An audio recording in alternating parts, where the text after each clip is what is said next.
Stardrone VR review for the PlayStation VR. Let's begin!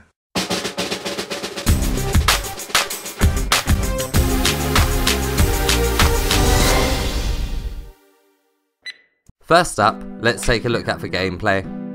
You're in control of a space drone and must navigate your way through quite hectic stages. At the start of a level, you press the X button to launch your ship in the direction you are looking at. You always know exactly where you are aiming thanks to a circle seen on screen. After the initial launch, you must tether onto certain bumpers. Your drone will then spin around them and you must release the button at just the right moment to go in your desired direction. It does take a while to get used to the physics, but when you do and narrowly miss an obstacle, it is very satisfying. Scattered around each level are stars. Passing over stars gradually builds up your special meter. When this is full, a sort of shield emits from you. This allows you to destroy enemies. Doing this often opens up new areas and you can proceed. Some levels have microchips you must collect. Those also open up new areas as they deactivate a beam. Your health is displayed in the bottom left corner. Getting hit too many times will kill you and you must restart the whole level. Each stage contains an objective. Some stages require you to light up every star. These can be quite daunting at first as you look around to see how big the level is. Luckily, there is a small arrow found around your drone that points to the stars that you have not passed over yet.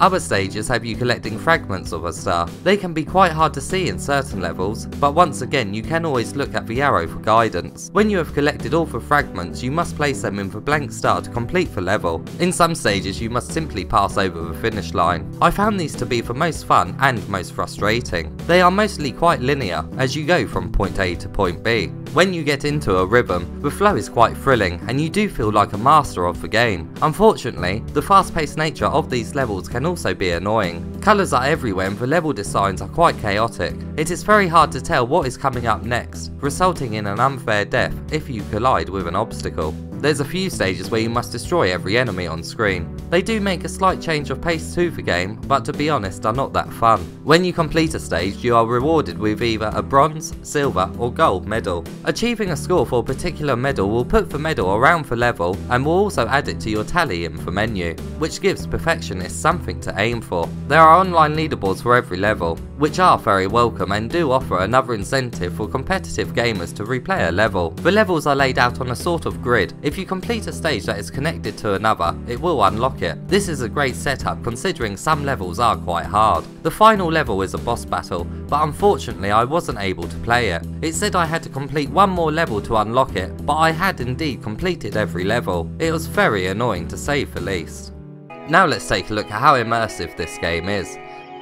The depth is reasonably good at the start of the level when you zoom into your space drone. It does feel very trippy. When actually playing a level though, you really only get a real good sense of the depth when you look to the sides of you, and when an enemy blows up and a part of it flies past you. This is very rare though, and it really is just luck if a piece shoots off in your direction. The depth would have been better if there's more detail in the background image, but obviously adding more would have made the already cluttered level designs even more confusing. Your objective appears in writing at the start of a level. It often disappears before you have chance of reading it, but luckily it is displayed again in the pause menu. The music is okay, but ultimately it is quite forgettable. I actually blocked it out after a while.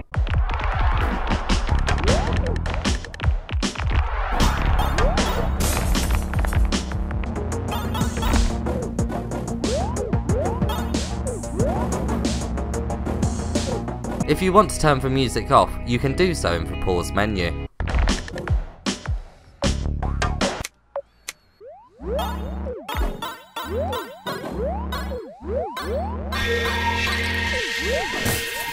Now let's take a look at the setup and what controllers the game supports. I played this game in a seated position just under 2 meters away from the camera. The head tracking was perfect and at no point did the game make me motion sick. This game is played with a DualShock controller, the other controllers are not supported. Now let's take a look at the length of the game and what trophies come with it. It took me around 3.5 hours to beat every level up to the boss level. If you're aiming for gold on each level, it is going to take you a very long time. You really do have to master each level to achieve gold. In total there are 15 trophies that can be achieved. There is 13 bronze, 1 silver and 1 gold. Unfortunately, there isn't a trophy for receiving a gold medal on each level, so the incentive to do so is lost slightly. There is a trophy for receiving a medal on all stages, but getting bronze on each one shouldn't be too much of a problem. I had 52% completion when I reached the boss level. And now it's time for the verdict.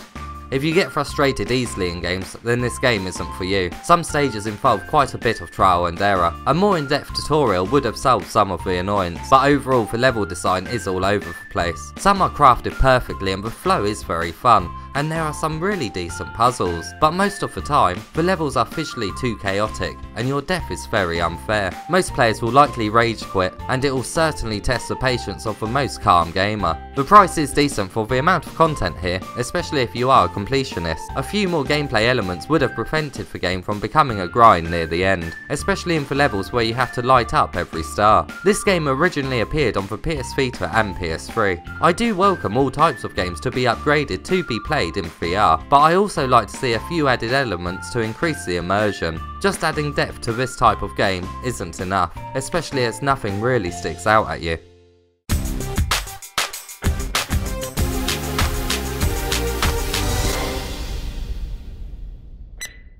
What do you guys think of this game? Did you play the original version and want to experience it in VR? Let me know in the comments below.